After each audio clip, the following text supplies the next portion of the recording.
All right, what's going on, you guys? This is Julian, the Paint Party Rockstar. I'm here in my studio, Gallery 2910 in Mishawaka, and I have a very, very special guest today. We get to meet Deanna Shanti with Corks and Strokes out of California. So Deanna is one of our Paint Party Rockstar members, and she's been a member for quite a while now. So I thought I wanted to get to know her a little bit more. So I was like, you know what? Why don't we just do a video chat? And so here she is. I'll let her introduce herself so you guys can learn more about her as well. Hey everybody, my name is Deanna Shanti. As Julian said, the name of my business is Corks and Strokes, which is in Bakersfield, California. I actually have a studio there. I'm currently living 2 hours away in Santa Maria, and we're trying to set up more mobile and kits in this location. But I still kept my studio when we moved because we were doing really well, and I'm really lucky and blessed that I have people who can assist me, and I have artists and party facilitators that live there that take over our businesses there. Oh, okay. So this is in Bakersfield, California, correct? Yeah, that's where my studio is. You used to live there, and then you moved? Yeah. Oh, okay. So was that challenging to manage it 2 hours away? Well, you know what? I was really lucky because when we moved, it was in 2020. So we were completely shut down. We couldn't do anything. And so I didn't really have to know how to manage it from afar. And we didn't get to reopen until late 2020. Then we shut down again, and then we reopened. So I kind of had a little bit of time to figure out how to manage it from afar. Also, because of a problem I have with my shoulder, I had actually already hired artists and people to do the in-studio parties and our mobile parties, the actual physical labor of it, because I can't personally lift my arm in front of a group of people to paint, because you don't do it right in front of you, right? You have to put your arm out. Right. And because of a shoulder issue, I couldn't do that. So I was really lucky that I had already hired people and they already knew what to do there. And everything that I had already been doing, even though I lived in town, was behind the scenes. So I do all the scheduling for the employees. I do all the, paint party scheduling. That's awesome. I select which art we're going to do. I do all the advertising. I do all the behind the scenes things. Okay. So yeah, I was really lucky. You choose the painting for the day, and they just show up and they teach it? Yes.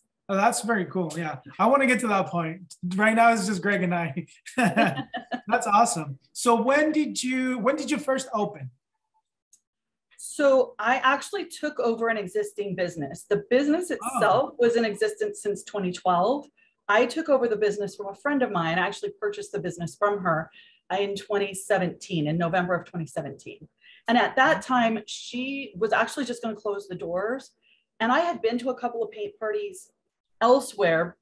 I had just moved back to town, found out she had this business, and she contacted me to ask me if I knew anyone who might want to rent the space because her lease wasn't up. And I said, why would you close a business? Right. Like, it seems like a really successful business. And she said, I just don't have time for it, because she was taking on a college teaching position. Okay. And I just couldn't see her closing it. So I said, well, let me take it over. Nice. On a whim, my husband and I took it over. So yeah. That's awesome. So you already had an existing following? A little bit. She kind of ran it as a hobby. Okay. So she had 50 email addresses, and she was doing 2 parties a month. Oh, okay. All right. How many parties are you doing a month now? We do parties every Friday in studio. We do every Friday. We have a Saturday afternoon, a Saturday evening, and a Sunday afternoon. So 4 parties a week, standard. That's pretty good. Yeah. They're not all sellouts, but some of them sell out, which makes up for the ones that don't. Yeah, definitely. That's kind of the same here at our studio. And I don't mind the smaller parties, because I'm still going to be here. I'm here kind of just creating all the time. So why not just have a couple of people? Yeah, absolutely. Cool. That's cool. And so was the name already Corks and Strokes, or did you change it? No, the name was already Corks and Strokes. So I just went ahead and kept it because at the time that I took over, there was a couple of other companies that were really pretty popular, and we did have a following, so I didn't want to lose the people that we had. Right. Although it's so funny, people will call and say, is this that Corks and Storks place? Or that's hilarious. what's the name again? And so I always have to remind them, like, Corks is in wine, strokes is in what you do with a paintbrush. Right, right. I actually love the way that sounds. Pretty good. Cool. Yeah. Awesome. So, so you've been a member of Paint Party Rockstar for how long now? Since you started, I'm almost positive. Okay. Yeah. Awesome. And I don't remember exactly when that was, but it's been several months when you started, Cool. is when I became a member. That's pretty cool. Yeah. So you've been having some really successful classes with those designs as well, right?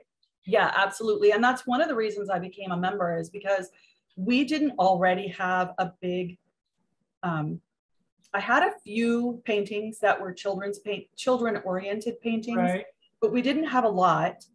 And I had done one Mommy and Me party, and we didn't have a lot of following with it. So I was kind of concerned. We just didn't have a lot of kids parties. I felt like I had to discount those kids parties. And because we didn't have a lot of people, there was even more overhead because I have to pay someone to do the party. Yeah. So if I'm charging less. So when I saw your artwork and how great you were doing with the Mommy and Me model of party, I was like, you know what? I'm just going to really jump on board with that and see if we can get some following. I really like the two canvases together. The duo. And Yeah. I decided, you know what? I'm not discounting these. We really spend a lot of time with them. We really want to make sure that everyone's having a great time. So what I do is I charge the same as what I would for a single canvas adult. Right. But then I put it on our discount page. It's with our regular calendar, but I also have a discount page, and I discount it $5, and that's for 2 tickets. Like, you can't just buy 1 ticket, you have to buy the two. One ticket is for 2 people. Okay. And so that has really worked out well. And I have been advertising the heck out of it. And our parties are just, I used to only have 2 kids parties a month at most because we really didn't have that many people come. Kids art. And sometimes we have adults, and that's fine too. I have people constantly calling me now. Can it be Daddy and me? Hey, me and my boyfriend want to go to that party with the cute unicorn. Can we go to that? I'm like, No way. all ages are welcome. Definitely. So that's awesome. Yeah. That's and really we're having those Mommy and Me or your kids art paintings pretty much every Saturday afternoon now. That's awesome. Yes. Yeah. That's really good. That's kind of what we do too, especially during the winter. We have them every weekend. Nice. Yeah. So it's really crazy to me to see like how this paint party thing is just really exploding everywhere. It's like becoming so popular everywhere. You would think that because, you know, the wine and canvas has been there for so long. So you would think that, like, you know, it's been watering down and stuff. And sometimes I hear other members talk about how they're having a little bit of issue registering, like getting people registered and stuff like that. But I always like to encourage them and let them know that, you know, it just takes a little bit of tweaking. Maybe the marketing isn't quite there, or the ticket registering pages are not quite there. But it's definitely, I mean, you're a clear example that these kind of business and kind of events, especially now, are very needed. Yeah, absolutely. I mean, we were really gaining momentum. Like I said, she was only having maybe 2 parties a month and maybe a couple of private parties. And so she was using it more as a hobby. Yeah. So I felt like we were really starting on, you know, ground level. And so we took over in November 2017. By November, December 2019, we were going like gangbusters. Luckily, we had a really great winter holidays parties. We were booked every weekend. We were booking out Fridays, Thursdays, you know, for holiday events.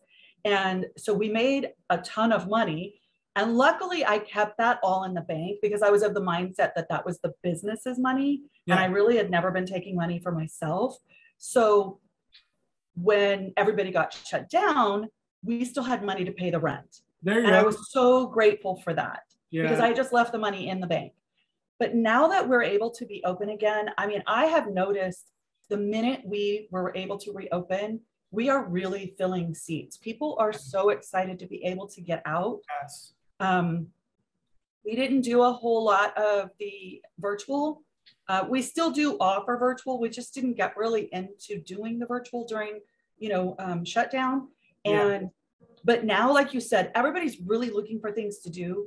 And I really loved an email that I received from you. And I even asked you if I could use the wording for the Mommy and Me about parents spending time with their kids and having experiences over giving them just toys or games or whatever. Absolutely. And we're really pushing that. Like, you want to participate in experiences because we all know that at any minute we could get shut down. Exactly. And there's no experiences. We're all sitting at home twiddling our thumbs. Right. You know, we're texting each other from the other room because we're working in the other room, yes, you know, at home. And so it's just such a beautiful thing to be able to get out and have experiences. Yeah, you raised a really good point, because that's, you know, anyone can open up their doors and host a paint party, but what you're talking about, and I share it with you guys because, you know, you guys are members, and the way you sell the experience is what matters. You know, you want to let people know it's basically like, you know, there is an issue and you are the answer to that issue. You're solving a problem, which is, you know, providing a space for people to come together. So that's really good. So what's the since you took over the new business or the existing business, what's been like you would think like the biggest challenge of having a student? I think initially, and this is probably the same for any of our businesses, initially it was just getting butts in the seats, you know, just getting enough people there to make it financially worthwhile. Now, if you are doing your own parties, I would say take every party. And I will tell people, like, if it's just me painting, you don't really have a lot of overhead with that. If you don't have employees that you have to pay, then you can take a party of two and make it the best party ever. Yes. I mean, there was a time that my husband and I, you know, we were the only ones doing the business, and we would take any size party. If we had a public party and only 2 people bought tickets, we were at that party making it the best darn party ever. And we made friends with those people. You're there with them for a couple of hours. You're making friends with them. You're finding out about their likes and their dislikes. You find out that they have a grandchild who has a 10th birthday coming up and they have no idea what to do for them. Guess what? We're having a private paint party for them. That's what we're doing. You know what I mean? So I just really encourage, some people say they won't have a party unless there's a minimum of X number of people. And I understand different people have different needs in that regard, especially if you're mobile only and you have to load everything up to go to the location, and maybe the location has a minimum. But if at all possible, I say do all the parties. And even though I have to pay an employee, I hate canceling parties. And so I have had a party of 2 where I'm paying the employee more than the money I'm making on the party, or more than the ticket price. So I'm losing money. But I tell them, make this special for them. Let them know, oh my gosh, this is a private party for 2. You have no idea how lucky you are to have that. And then when we advertise it, that's how we advertise it. Look how much fun this party of 2 had. You know what I mean? And we show the pictures and stuff, and we just really capitalize on that and just try to make it as fun as possible. But butts in the seats, I think, are always going to be the initial, you know, until you get your name out there, until people know what you're doing. I think that's probably one of the most difficult things. Selling those tickets. Yeah, and I know it's an evolving challenge, I guess you like to call it, because you always want to be like, you know, finding new ways to bring people in. But can you think of like a you know, maybe a situation, an experience that you had that you were like, okay, this is what's going to bring people in, and it kind of worked? Or like, when did you realize that you were able to bring more people in by, you know, is there anything like that in this situation? Maybe an ad you posted or something? Like, how was it? So there were 2 things. Number one,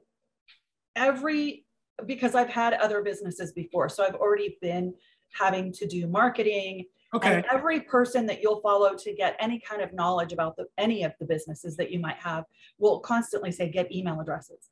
So I had been collecting email addresses, but I wasn't doing anything with the email addresses. Okay. Every now and then I would send out like, oh, for July, here's the parties we have coming up. And I would send out the one email, and that's all they got from me. And they never heard from me for the rest of the month. And maybe they didn't hear from me until 2 months later, just because I wasn't consistent with it. And then the other thing was Facebook ads. I was really afraid of paying any money to advertise. And now I won't spend less. Now, I do understand that I'm a more stable business. We've been around for quite a bit longer, and we do have sellouts. But I feel like a lot of the reason we have so much more sales now is because I started making emailing people an absolute must. It's on the top of my list of things to do. Yes. And they get no less than 3 emails from me a week.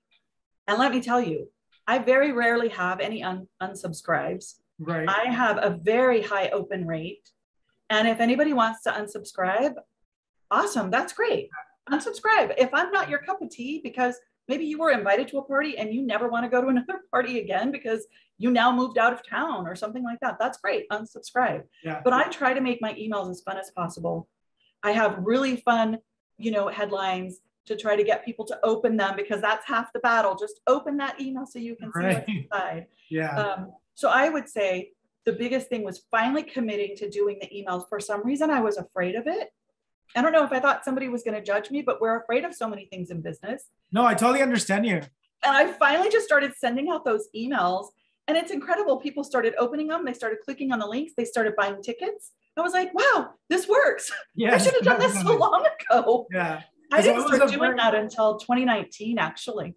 2 years in, I started sending emails. Yeah. And then ads. And actually, the only ads I do right now, pretty much the only ads, are boosting the event. And I know there's a big group of people that will say, oh my God, never boost a post. But I have had success with it. We're boosting we post all of our events on Facebook, and then I boost those posts. Do you boost the event or the post? The event. So you know how when you create an event, it'll post on your page and say, Corks and Strokes created an event. Well, I'll go to the event.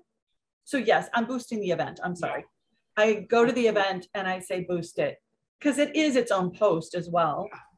And then I'll change up the wording just a little bit. I'll change up the wording on the ad, and then they see the picture. I have my tagline there. It has a date and time. So they have, oh, there's a picture. There's a date and time. Am I available? To me, it's like the first thing they're thinking of. That's a cute painting. I really want to do that. Am I available? So that's kind of what I try to make it be for them. Yeah. And that's almost all the paid advertising with Facebook. I mean, I have created a few ads here and there, but I get nervous about creating the copy. Like, I don't know what to say. So with an event, it's easy. What do you do for an event? It's an invitation. What do you do on an invitation? Everything on there. It's the date, it's the time, it's what we're painting. I try to make it cute, the little wording. I'll always say something like, oh, come paint this super cute unicorn with us, or you know what I mean. I'll say something like that. So. And on that note, I like to kind of just give a tip for you and for everyone who's going to be watching this. What I started to do is, okay, so yes, those boosting a post, it definitely works, but also the thing about Facebook that I didn't like was that once the event was over, and anyone who, because people can join, can click join or going or interested. Once the event is over with, then you kind of don't have those people anymore, because out of say 20 people that hit join or going or interested, maybe like 2 or 3 will actually show up. That's just kind of the average. So what I started doing is, before that event page expires, so like before the event happens, I quickly go and change it could be like a totally different event, just so that I can keep those people that already hit join or going or whatever, you know what I mean? And I keep it like an ongoing event. So I keep switching the date in the future so that I can later advertise a different thing. You know what I mean? Like a different event. That way I'm not wasting, I shouldn't say wasting, but like I'm not losing those people that were interested, and I can still have them. That's a great tip. I never thought about doing that, but that's really awesome. Another thing that I had learned too is that every single post that goes out, and whether that's an ad, and those usually get more views than our regular posts on our page, I will go and look at everyone who has liked it or commented. And if they comment, I immediately, as quickly as possible, respond back like a conversation with an open-ended question. Hey, will we see you there? Or something like that. And then all the people that liked it, I will go and invite them to like the page. And there's, if you click on who liked it, it'll pop up and say, here's the name of the person, and you can go over and invite them to like your page. Yes. And our page has grown. I think when I took over the business, we had maybe 600 likes, and now we're about 3,500. And so I know some people have grown much quicker than me, but That's great. I am proud of every one of those likes Yeah. because we have worked for them. That's awesome. Okay. That's very good. Well, thank you for sharing everything with us. What is something that, like as entrepreneurs, we're always like thinking ahead of ourselves. And there is like, I like to call it the ghost challenge, something that you thought that was really like going to be a challenge and it just turned out to be like the easiest thing. Do you relate with that at all? You know what? And I kind of shared a little bit about that already. It was sending out emails for me. Okay, yeah. I mean, for whatever reason, I really just had this huge fear that it wasn't going to be good enough or it wasn't going to be professional enough. And that if I'm sending out an email, it needs to be polished. And no, heck no. Here's what I found out. I am super anal about making sure that there's no typos and everything. And I still do that, just who I am. But I swear, if there's a typo in the subject line, I have more people open it. Right. If I made a mistake and I accidentally like left an old link, because I typically have like templates of emails that I've used in the past, and I'll open an old one and I'll change out the photo and the date and the time and the link. And if I accidentally forgot to change the link, and now this is a party link that's for this week's party, the picture, but the link goes to last week's party, I'll have people respond to the email and say, hey, that link went to a non-existent page. What's the link? And I'm like, more people open them when I have mistakes in them. Right. It actually, it's a psychology thing. It's, and I've seen it done on TikTok actually, where people, oh my gosh. Yeah, where people intentionally do typos so that they can create engagement. Oh my gosh, that's so crazy. I thought I have to be perfection. And what I have absolutely noticed is it doesn't have to be perfect. It just has to be you. And here's the other thing. And I still have a horrible problem with this.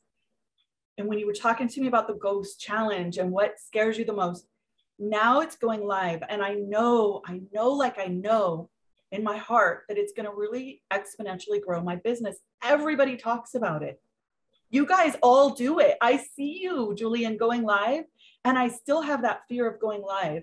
Right. And so now that I'm talking to you and it's going to be public, I am challenging myself because it's going to be that thing. It's going to be the thing that I go, why would I think that's so difficult? Definitely. I was actually just thinking today, we're like in sync. I'm thinking about doing a challenge because I've gotten a couple of members that are like, hey, I'm having some issues getting butts in the seat, blah, blah, blah, blah. And I go to their pages and it's like, people need to see your face. Like they have to see you and they don't have any likes. So I want to do a challenge to do like at least 2 lives a month or something, like taking it easy. It should be more, but like maybe the challenge, we could do like two lives a month or something. And then we'll have a winner or something, just to encourage you guys to come on live on your pages. But yeah. Absolutely. Yeah. Everybody talks about it. I mean, I've become I've become friends of so many members of different groups. Mm-hmm. And I see everybody going live. And the ones that I see most going live are the most successful. Yep. And so I'm like, well, we've done pretty good without the lives.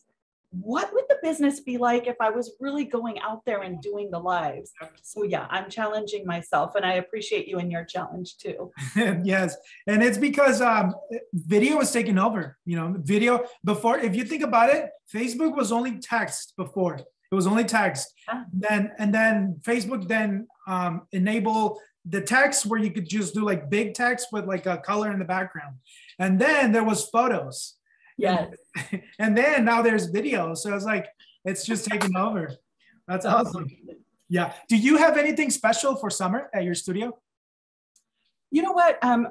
We haven't done any of the, like, I noticed that you're doing what are they called? Like the kids art camps, and things like that. And so I just personally have always been really nervous about doing something like that. That's just my own thing, and not being there in the studio, you know what I mean, to kind of manage that. Yeah. So no, we've been doing our same regular thing. We do get out there. We actually have a country club where in town, one of the country clubs likes to have us come out in the summertime. So Oh, I'd say there that's you like go. about as special as we get, because they invite all the people that are members of the country club to bring the kids. Mhm. And so we get an RSVP, which is pretty large, which is really nice. That's That's a really cool. nice thing to have in the Yeah. summer. Maybe from there you can create some connections for next summer, or even for like a winter, like a winter camp or something. Oh yeah, Just saying, yeah. Maybe, I mean, if you wanted to, they're really easy. At the beginning, I was scared too. Actually, I don't know if you've heard my story with Mommy and Me painting class. Greg and I were just dead scared of dealing with children, because it could be really touchy, really sensitive. But right. we found out that our area just was dying for something for children. So it worked out really well. Awesome. Yeah. That's so cool. So what's something that you would like a word of advice, or maybe like, just a few words that you could tell to those people who are going to be watching this, that want to maybe start a studio, or, maybe just even like in general for a paint party business? I'd say if you are at all creative and honest, to be very honest, I never would have considered myself creative. But if you have anything in you that says, that's what I want to do, that looks like fun, I think I could do that. Just do it. Just jump in and just do it. When things scare you, I feel like that's a challenge from God, the universe, saying, this is going to suit you. You just need to jump in and do it. Because it can be very, very successful, and it can be so rewarding. And those things that scare us are the things that help us to grow. Yes. And I'm 100% on board with growth. Yes. So yeah, I would say absolutely jump into it. And for me, mobile versus studio, there is more overhead costs with studio. However, I have so many people that will call me and say, or they'll inquire on my website and say that they want to have a party. And when I ask them, okay, were you wanting to do this in the studio or at your house? And they're saying, nope, you are not coming to my house, and those kids are not going to be at my house messing up my house. Definitely. I'm coming to your studio so you get to clean up afterwards. Yes. So we have way more in studio events than we do out of studio events. Definitely. Awesome. Yes. I just wanted to piggyback on you when you said what scares us helps us to grow. And I totally agree with you, because the way I kind of see it is, we as like the brain, the logical brain, likes to keep us in, and it's kind of its job, likes to keep us in like a comfort zone. Like it wants us to stay comfortable and good and all of that. So when it comes to a challenge like that creates fear within us, the reason we sometimes push away is because the logical mind wants us to stay safe. But in reality, like the real world type of thing, like you said, these are the events and the situations that help us grow as a person, mentally, and our business as well. So I totally agree with you. Yeah. Well, is there anything else that you'd like to say in addition to what we just talked about? I would say definitely, if anyone is considering joining Julian's group, that you absolutely do it. He is so much fun and has the absolute cutest art. People love his art. Like I said, I had a few art, we had a little bit of children's art prior, just a little bit, and I just didn't really get any traction. But your art is so colorful and so adorable. People are scrambling to come to our parties now. Thank you so much. So yeah, if you want to be a member, definitely join if you're thinking about that, because he is super helpful. And you have been very helpful to me. If I've had any questions, you are very quick to answer me, and I absolutely appreciate that. Yes. Thank you so much. I think that's the perks and the benefits of having a smaller group. We're just starting, that I'm able to connect with you guys on a personal level. So I'm really grateful for that too. Thank you for being in the group. Thank you. Okay. Well, thank you guys for watching this episode. We spend this quality time. And if you guys have any questions about me or Deanna, just let us know in the comment section, and we will make sure to get to them as soon as we can. Thank you guys for watching, and we'll see you in the next one.